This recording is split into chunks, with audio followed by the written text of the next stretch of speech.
Muy buenos días a todos. Vamos a ver hoy la segunda clase correspondiente a la materia Análisis de Información y Estudios Métricos de la Información.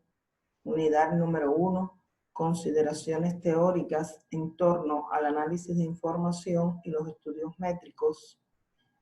Estamos aún viendo el tema número 1, titulado Paradigmas epistemológicos y emergentes en la bibliotecología, documentación y archivo. Vamos a hacer un recordatorio de la clase anterior, donde vimos los paradigmas concernientes también a la bibliotecología, documentación y archivo. Justamente en la década o en el periodo marcado entre 1945 y 1960, vamos a estar hablando de un paradigma físico que caracterizó a nuestra área disciplinar. Va a estar presente en la etapa fundacional de las ciencias de la información, donde la característica fundamental de esta etapa, el rasgo predominante justamente, era la recuperación de información. Años después, en la década de los 70, vamos a estar hablando de un paradigma dominante de carácter cognitivo. Este paradigma es un paradigma que se inicia bajo la influencia de la lingüística, de la teoría de la información y de la computación, producto justo del avance que iban teniendo las tecnologías y la propia industrialización a nivel mundial. Por último, y hasta la etapa actual, estamos hablando de un paradigma social o sociocognitivo que comienza en la década de los 90, concretamente año 1991, y este paradigma va a estar enfocado en los procesos mentales, objetivos. Es un paradigma que tiene una visión holística en relación a los factores sociales en el aprendizaje. Eso es brindándoles una panorámica de lo que fue la clase anterior, marcada justamente la bibliotecología como área disciplinar por tres paradigmas predominantes, cada uno en su momento. El físico, 1960, paradigma cognitivo, década de los 70, y paradigma social o sociocognitivo, desde 1991 hasta la actualidad. En la clase de hoy nosotros continuamos hablando de paradigmas, pero vamos a referirnos justamente a las cuestiones que caracterizan al paradigma custodial en la archivología. Ese es justamente el objetivo de nuestra clase, identificar aquellas cuestiones que caracterizan a este paradigma custodial. Por tanto, en los contenidos vamos a estar hablando sobre este tipo de paradigma, vamos a indicar lecturas para reforzar estos contenidos y siempre decirles a ustedes que como vía de retroalimentación de los contenidos que ustedes vean en la videoconferencia, de las presentaciones que están en el aula virtual, está el chat de grupo que tenemos en WhatsApp y también un foro de dudas e inquietudes que está ubicado en la plataforma Moodle del aula de ustedes, ¿no? Entonces, vamos a ver este punto del paradigma custodial en la archivística, conocido por la existencia en esta área disciplinar perteneciente también a nuestra ciencia, que hay dos paradigmas bien identificados. Un paradigma custodial que tiene un carácter patrimonialista, histórico, tecnicista, clásico, también conocido como un paradigma industrial, positivista, estatista, y que va a estar situado desde finales del siglo XIX y hasta las postrimerías del siglo XX. En esta clase nos vamos a situar justamente en este primer paradigma. Luego veremos una próxima clase donde vamos a estar hablando del segundo paradigma, o estadio paradigmático dentro de la archivística, que es el paradigma postcustodial, social, postcustodial, científico, informacional, también conocido como paradigma del acceso, como un paradigma postmoderno, que se va a ubicar en la década de los 80-90 del siglo XX y que justamente surge a continuación del paradigma custodial. Dicho esto, nos vamos a ubicar en el primero.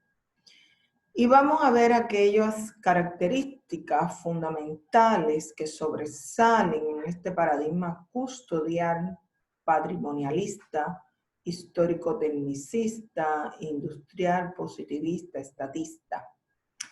Pues hay una sobrevaloración de la custodia, de la conservación y restauración de soportes físicos como función esencial de la actividad profesional de archivistas, bibliotecarios y museólogos. O sea, el papel preponderante acá, el rol fundamental, está justamente en la custodia de esos soportes físicos, ¿verdad?, que forman parte de las instituciones donde están presentes estos profesionales. Otra característica fundamental está en identificar el servicio que brindan estas personas como misión custodial y pública de los archiveros, bibliotecarios o museólogos, con propósitos de preservación de la cultura erudita, la historia, las artes, las letras, las ciencias. Bueno, es un rasgo, una característica fundamental del paradigma custodial, identificar el servicio con esa misión custodial y pública que deben tener estos profesionales, llámense archiveros, bibliotecarios o museólogos, ¿verdad? También otra de las características que identifican este paradigma custodial es el énfasis en la memoria, la memoria histórica, como fuente legitimadora del Estado, de la nación, de un Estado cultural, ¿verdad? También otra de sus características fundamentales está la importancia creciente del acceso a los contenidos de los documentos, o sea, documentos de valor patrimonial a través de instrumentos de descripción.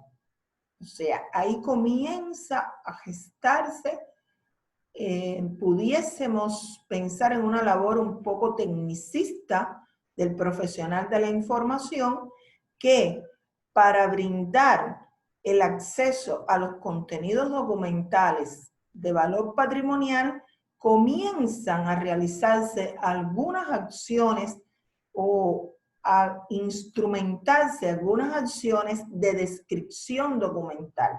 ¿Para qué? Para facilitar justamente el acceso a esos contenidos de valor patrimonial. Otra característica también de este paradigma custodial está en la división de los servicios. Los archivos tienen un servicio típico y lo siguen teniendo. Las bibliotecas tienen el suyo y los museos también. Esto un poco ha fomentado una idea, pudiésemos llamar, equívoca, pensando en disciplinas científicas diferentes, ¿verdad?, cuando todas ellas tienen un rasgo común que la caracteriza, que es justamente el soporte documental que prevalece, pudiésemos hablar así, en sus colecciones, ¿verdad? Si bien en los archivos prevalecen documentos de diferentes caracteres, pueden ser administrativos, documentos históricos, ¿verdad? Ya cuando llega al archivo histórico, que es el que preserva la memoria, el patrimonio, pero antes estamos pensando en otros archivos administrativos, en los archivos centrales. Esos están caracterizados por atesorar documentos.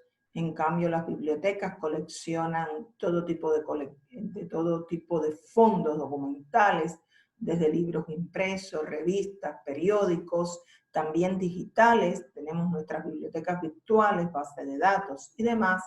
Los museos, pues, también tienen documentos patrimoniales, también tienen obras, esculturas, pinturas, pero más allá de todo eso hay un soporte con el cual se brinda algún tipo de servicio. Hay una intención de custodia, ya sea del bien museable, del bien archivístico, o del texto, periódico, revista, del bien documental que atesora la biblioteca, con el cual se brinda un servicio. Entonces, un poco estas tres disciplinas van a estar unidas por esa intención, por ese elemento que las caracteriza a las tres. Bueno, este paradigma tiene rasgos esenciales. Pudiésemos estar hablando dentro de estos rasgos esenciales de la formulación de principios generales que conforman la metodología. Y justamente cuando estamos pensando en principios que pueden conformar una metodología, estamos refiriéndonos a la formulación de leyes, principios universales que codifiquen las formas de hacer en un campo de conocimiento determinado, ¿verdad? ¿Por qué? Porque esto resulta esencial para poder alcanzar objetivos que sean exactos, que sean ciertos, que sean verdaderos. Desde esta perspectiva, dentro de esta metodología, vamos a estar hablando del principio de procedencia y orden natural de los documentos. Este principio surge por necesidad de que los documentos, de obtener, pudiésemos decir, un método de clasificación de los documentos que respondiera a la naturaleza orgánica de los conjuntos documentales atesorados en los archivos históricos. Se le denominó principio de respeto de los fondos, y es un principio que define el concepto de fondo como conjunto de documentos que tienen un mismo origen o procedencia. O sea, estamos hablando de todos aquellos documentos que proceden de una misma institución y que por tanto no deben mezclarse, no deben unirse con los de otras instituciones, familias o individuos. En eso justamente consiste el principio de procedencia y orden natural de los documentos.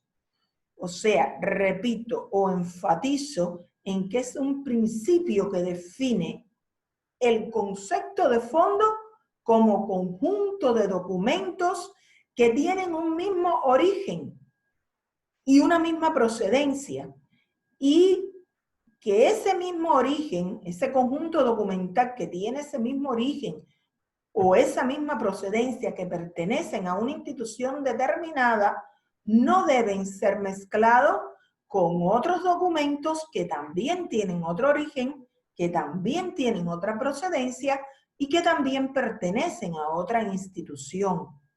Bueno, eso es en el caso institucional, también familiar o individual, los archivos personales. Debe respetarse siempre ese principio de procedencia y orden natural de los documentos. Una segunda cuestión está justamente en la teoría del ciclo de vida de los documentos. Hay dos posturas bien definidas que se concretan en la teoría del ciclo vital y en la teoría de las edades de los documentos. La teoría del ciclo vital está marcada por una postura americana y definen 3 fases. Una primera fase denominada fase de gestión de documentos activos o corrientes, una segunda fase de gestión de documentos semiactivos o semicorrientes, y una tercera y fase final, donde se está hablando ya de gestión de documentos inactivos, no corrientes o permanentes. Esa es la postura americana que habla del ciclo vital dentro de esta teoría del ciclo de vida de los documentos. Vamos a ver entonces la postura europea, que habla de la teoría de las edades de los documentos. Esta postura establece una relación entre edades de los documentos y las etapas en la vida que tienen estos documentos, justamente relacionándolo con los tipos de archivos. La primera edad la denominan edad de circulación y tramitación de los documentos, y se desarrollaba en los archivos de gestión u oficina. La segunda edad es la de frecuencia de uso y consulta disminuida y corresponde a los archivos centrales. Y la tercera edad es aquella que está destinada a los documentos de valor permanentes que son utilizados para la investigación y son responsabilidad del archivo histórico. Estas son las 2 posturas que van a estar definidas dentro de la teoría del ciclo de vida de los documentos. Ambas teorías, norteamericana y europea, se fundamentan en la necesidad de la custodia física y legal ininterrumpida de documentos físicos, con el propósito de mantener la autenticidad de estos documentos, en tanto ellos constituyen registro y evidencia de las acciones de sus creadores, y en consecuencia pueden servir de fuentes documentales objetivas para propósitos de investigación. Es decir, que ambas perspectivas son tomadas en cuenta y tienen una fundamentación de custodia física y legal ininterrumpida de esos documentos físicos para que puedan servir de fuentes documentales objetivas con propósitos investigativos. Vamos a estarnos refiriendo entonces en un rasgo muy particular del carácter evidencial, imparcial y fuente para la investigación del documento archivístico dentro de este paradigma custodial. Bueno, dentro de este paradigma, los documentos son definidos como objetos físicos, textuales, testimoniales, confiables, auténticos, objetivos, de hechos ocurridos en el pasado, y por tanto ellos van a constituir fuentes de información verdaderas y objetivas para la investigación. Este paradigma tiene una perspectiva, pudiésemos decir,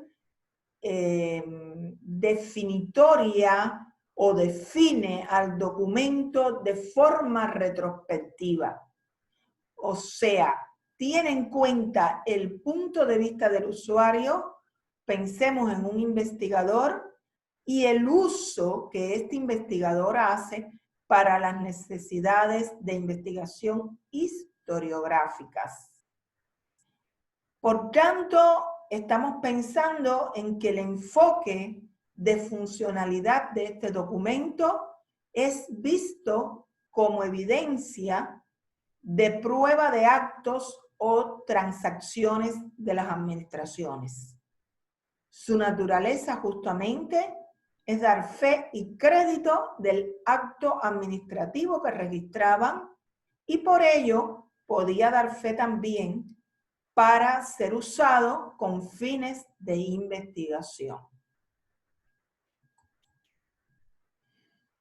Hay otro rasgo bien acentuado dentro de este paradigma custodial, que es justamente la reducción del objeto de la archivística al archivo histórico. O sea, dentro del paradigma custodial, el objeto de estudio de la archivística está reducido a un solo tipo de archivo, el archivo histórico.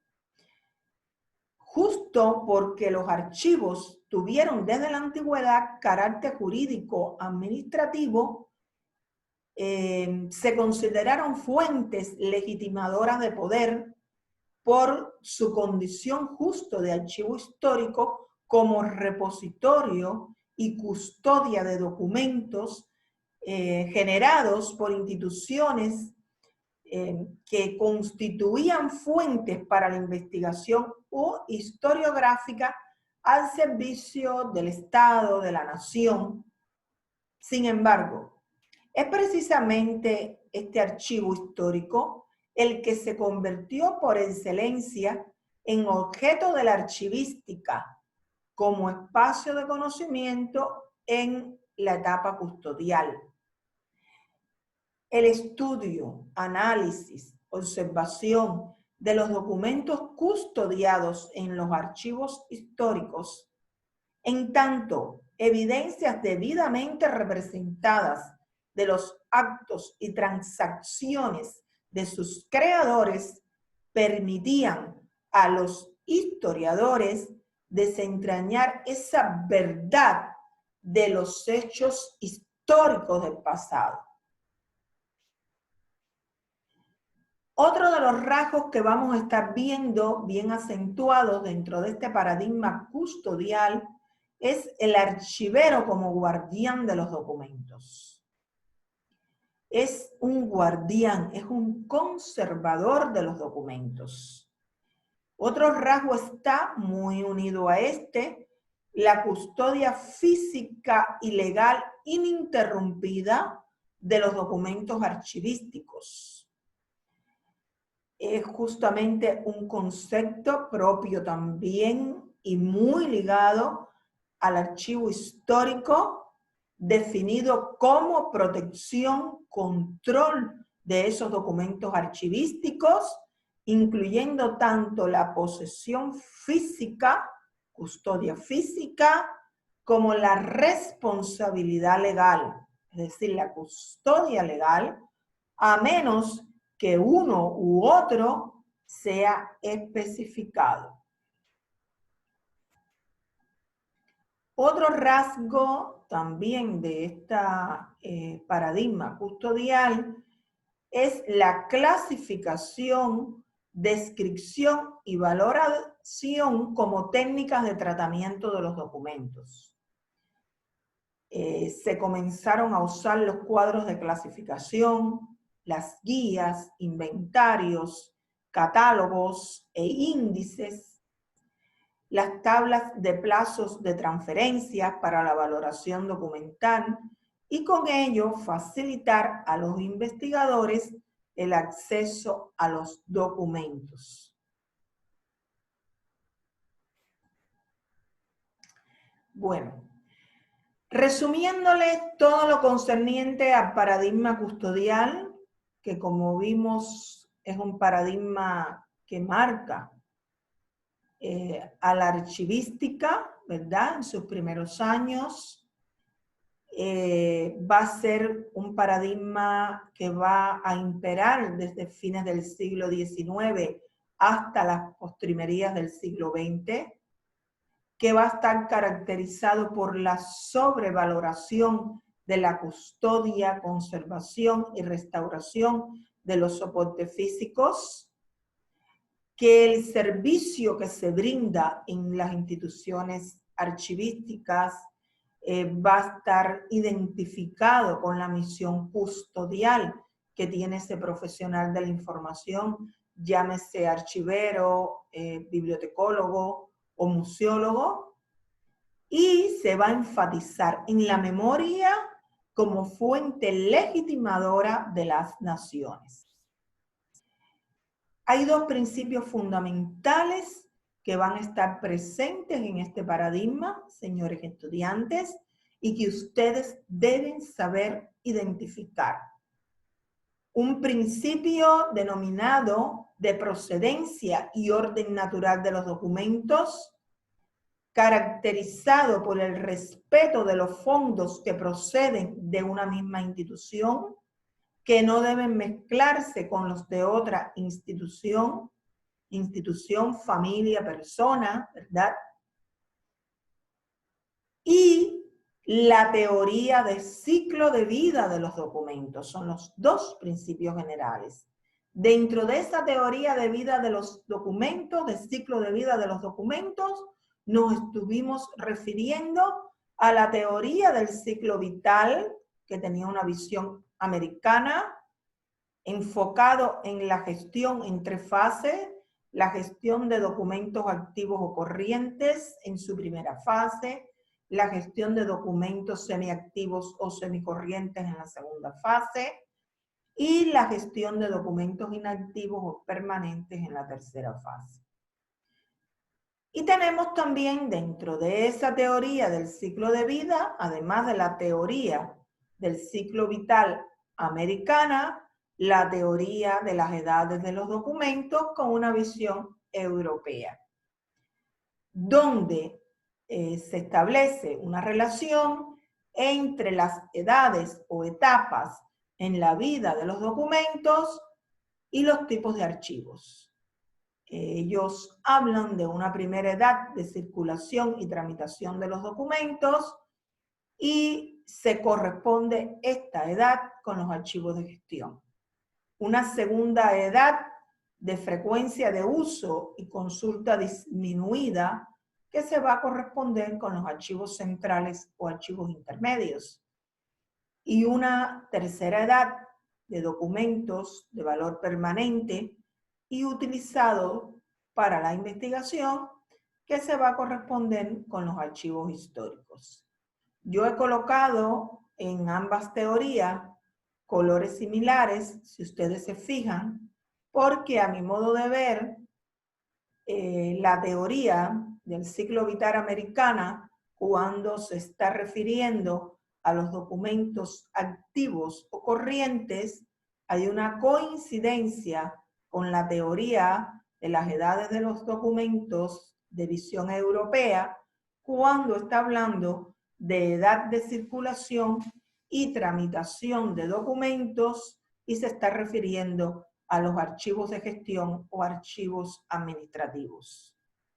Asimismo, cuando en la teoría del ciclo vital americana están hablando de documentos semiactivos o semicorrientes, están pensando acá en la visión europea de la teoría de las edades de los documentos de frecuencia de uso y consulta disminuida y de archivos centrales o archivos intermedios, que son los documentos que van a reposar en este tipo de institución, ¿verdad? Por un periodo de tiempo determinado hasta que se determine si definitivamente estos documentos van a ser, se van a pasar al archivo histórico por su valor permanente o van a ser eliminados, ¿verdad? Entonces, cuando ellos también en el ciclo vital americano, visión americana, están hablando de documentos inactivos o permanentes, es la misma visión que pudiesen tener en la teoría de las edades de los documentos, la visión europea, cuando está pensando en documentos de valor permanente utilizados para la investigación justamente en los archivos históricos. Hasta aquí tenemos la clase. Yo les indico acá documentos donde ustedes pueden argumentar los contenidos que hemos visto.